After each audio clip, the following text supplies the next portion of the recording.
गुरु जी आपको प्रणाम। खुश रहो भाई। हम आपसे धर्म और कर्म के विषय में जानना चाहते हैं कि धर्म और कर्म के विषय में आज के समय में कैसे चला जाए।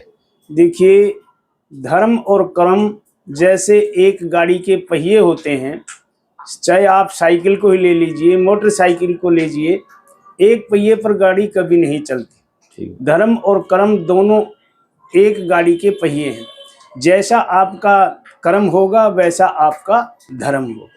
अगर शुभ कर्म है तो धर्म पर है, अगर अशुभ कर्म है तो अधर्म हो जाएगा। इसलिए हमने कर्म को ही प्रधान माना है, क्योंकि तुलसीदास ने कर्म प्रधान जगत रचि राखा और को करि तर्क बढ़ावई शाखा। इसलिए कर्म प्रधान है, कर्म से ही धर्म की पहचान होती है। कौन कैसा कर्म कर रहा है। एक समय की बात है, कर्म और धर्म के विषय पर आप इंद्र महाराज से ही ले लीजिए। जिस समय महाभारत युद्ध पूर्ण हो गया और महाराज युधिष्ठिर ने राजसूय यज्ञ किया।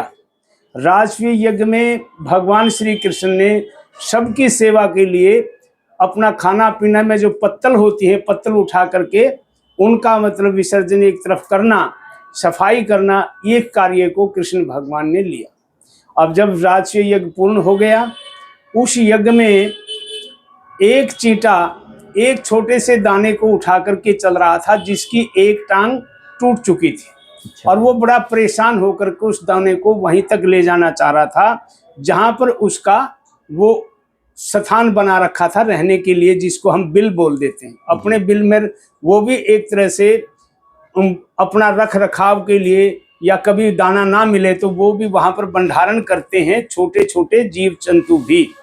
तो जब उसने पूछा कि महाराज देखो ये कितना परेशान हो रहा है, अर्जुन को समझाते हुए कहा कि क्या समझते हो आप, ये कर्मों का हेर फेर है अर्जुन।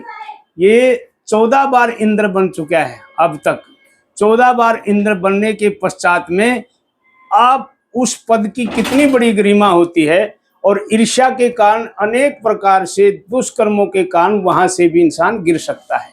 इसलिए चाहे कितना भी बड़ा पद हो जाए, अहंकार और ईर्ष्या उसको भी गिरा देती है। इसलिए कहा है कि भक्ति, ज्ञान, वैराग्य और मोक्ष ये इंसान के 4 पद हैं।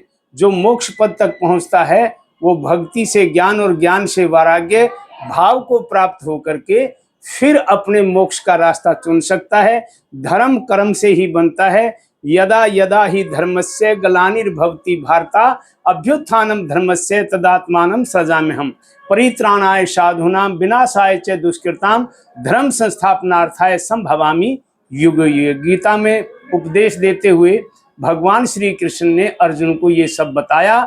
और अब समय ऐसा ही धर्म के विषय में जानने के लिए अपना कर्म के विषय में इंसान समझता। जो कर्म के विषय में समझेगा वही धर्म के विषय में समझेगा। यही मेरी आज की पूर्ण आपको ज्ञान प्रदान करने की भावना थी। मैंने ये आपको बता दिया और सारे समाज में इस बात को सुनना चाहिए, समझना चाहिए और अपने कर्मों का ध्यान करते हुए माता पिता की सेवा करें, बड़ों का आदर सम्मान करें, छोटों से प्यार करें, बराबर वालों से हमेशा घुल मिल करके प्रेम से रहें। आज का यही संदेश है। बोल श्री विष्णु भगवान की जय। धन्यवाद गुरुजी, हम आपका धन्यवाद करते हैं। आपने धर्म और कर्म के बारे में इतनी अच्छी शिक्षा दी कि कोई भी आदमी अपने धर्म और प्रारब्ध के कारण अगर कोई अच्छी पोजीशन पे भी है और अगर वो गलत काम को भी करेगा तो वो नीचे गिर सकता है। जैसे गुरुजी ने उदाहरण की तरह बताया कि इन 14 बार जो इंद्र बन चुके हैं, 14 बार जो इंद्र की पदवी को पा चुके हैं, वो भी मकोड़े के रूप में जन्म लेके आए। तो आपका बहुत बहुत धन्यवाद। समाज के लिए बहुत अच्छा उदाहरण।